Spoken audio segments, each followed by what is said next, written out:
আসসালামু আলাইকুম এভরিওয়ান।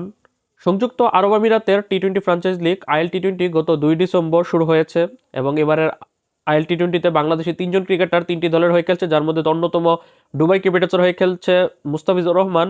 গত 2 ডিসেম্বর উদ্বোধনী দিনই মুখোমুখি হয়েছিল দুবাই ক্যাপিটালস এবং ডিজার্ট বাইপার্স, কিন্তু উদ্বোধনী ম্যাচে থাকতে পারেনি মুস্তাফিজুর রহমান, কারণ 2 ডিসেম্বর একই দিন বাংলাদেশ এবং আয়ারল্যান্ড মধ্যকার 3 ম্যাচের টি-20 সিরিজের শেষ টি-20 ম্যাচটি চট্টগ্রামে অনুষ্ঠিত হচ্ছিল, যার কারণে প্রথম ম্যাচের আগে মুস্তাফিজুর রহমান জয়েন করতে পারেনি। তবে গত 4 ডিসেম্বর দিবাগত রাত, technically 5 December, Mustafizur Rahman IL টি-20 খেলতে সংযুক্ত আরব আমিরাতের উদ্দেশ্যে রওনা দেয়। তারপর সেখানে গিয়ে 5 ডিসেম্বর একদিন অনুশীলনের পর গতকাল 6 ডিসেম্বর তার দলের দ্বিতীয় ম্যাচ এবং নিজস্ব প্রথম ম্যাচে গালফ জায়ান্টসের বিপক্ষে মাঠে নামে মুস্তাফিজুর রহমান এবং প্রথম ম্যাচই করে বাজিমাত।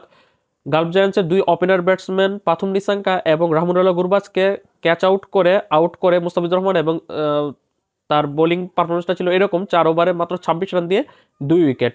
এখন কথা হচ্ছে মুস্তাফিজুর রহমান এবং তার দলের বাকি ম্যাচগুলো কবে কখন অনুষ্ঠিত হবে সেটি এই ভিডিওতে আলোচনা করব।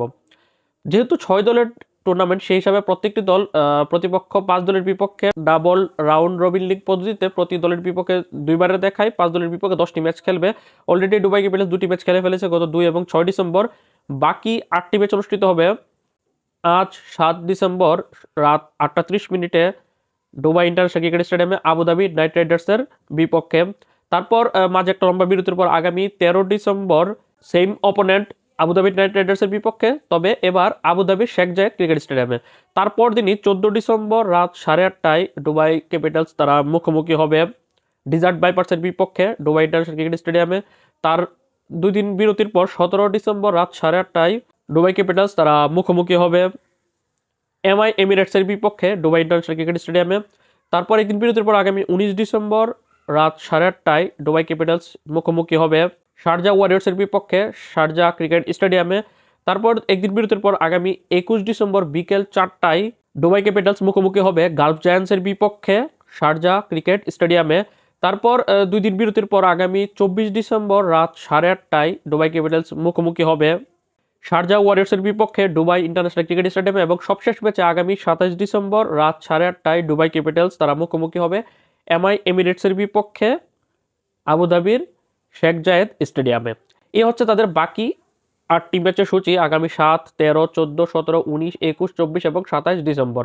কিন্তু এই 8টি ম্যাচে মুস্তাফিজুর রহমান খেলতে পারবে না। মুস্তাফিজুর রহমান আগামী 7, 13, 14, 17, 19 এবং 21 ডিসেম্বর পর্যন্ত বাকি 6টি ম্যাচ খেলতে পারবেন। শেষ 2 ম্যাচে অংশগ্রহণ করতে পারবে না। এর পেছনে কারণ হচ্ছে আইএল-টি20 খেলার জন্য বাংলাদেশি ক্রিকেটার তাসকিন এবং মুস্তাফিজকে এনওসি দেওয়া হয়েছে আগামী 23 ডিসেম্বর পর্যন্ত, কারণ আগামী 26 ডিসেম্বর থেকে বিপিএল শুরু হয়ে যাবে। 23 ডিসেম্বরের ভিতরেই এই 2 ক্রিকেটার যত ম্যাচ খেলতে পারে, সেই হিসাবে যেহেতু মুস্তাফিজুর রহমানের দুবাই ক্যাপিটালসের ম্যাচ শেষ 2টি ম্যাচ হচ্ছে 24 এবং 27 ডিসেম্বর, যার কারণে তাকে 23 ডিসেম্বর পর্যন্ত এনওসি থাকার কারণে 23 ডিসেম্বর আগে থাকা ম্যাচগুলো খেলতে পারবে। সেই হিসাবে আর 6টি ম্যাচ বাকি রয়েছে: 7, 13, 14, 17, 19 এবং 21 ডিসেম্বরের 6টি ম্যাচ খেলতে পারবে। অলরেডি একটা খেলে ফেলেছে, অর্থাৎ টোটাল তার এনওসি অনুযায়ী 7টি ম্যাচ খেলারই সে সুযোগ পাচ্ছে। যদিও বিপিএল পিছিয়ে যাওয়ার কারণে অনেকগুলো ম্যাচ বেড়েছে, যদি 19 ডিসেম্বর বিপিএল শুরু হতো তাহলে কিন্তু তার ম্যাচের সংখ্যাটাও অনেকটা কমে আসতো। আজ রাত 8:30 হয়তোবা ভিডিওটা দিতে দিতে একদম ম্যাচের সময় ঘনিয়ে আসবে। আবুধাবি নাইট রাইডার্সের বিপক্ষে দুবাই ইন্টারন্যাশনাল ক্রিকেট স্টেডিয়ামে দুবাই ক্যাপিটালস দল, মুস্তাফিজুর রহমানের দল তাদের তৃতীয় ম্যাচ এবং মুস্তাফিজুর রহমান তার নিজস্ব দ্বিতীয় ম্যাচ খেলতে নামবে। যেহেতু মাত্র 7 ম্যাচের জন্য এনওসি পেয়েছে মুস্তাফিজুর রহমান, সেই হিসাবে মুস্তাফিজুর রহমানকে প্রতি ম্যাচেই খেলানো হবে বলে আশা করা যায়। এবং সবশেষ ম্যাচে যেহেতু ভালো পারফর্ম করেছে, তাহলে তাকে তো আর বসানোর কোনো মানেই হয় না। মুস্তাফিজুর রহমান এই 7 ম্যাচ খেলে কয়টা উইকেট শিকার করতে পারবে এবং বিপিএল এর আগে তার প্রস্তুতিটা কীরকম হবে সেটা অবশ্যই কমেন্টে জানাবেন। এবং মুস্তাফিজুর রহমানের ম্যাচগুলো কারা কারা দেখছেন অথবা কারা কারা দেখবেন বাকি ম্যাচগুলো, সেটা আপনার মতামত, আপনার ভালো লাগা না ভালো লাগা অবশ্যই কমেন্টে জানাবেন। আল্লাহ হাফেজ।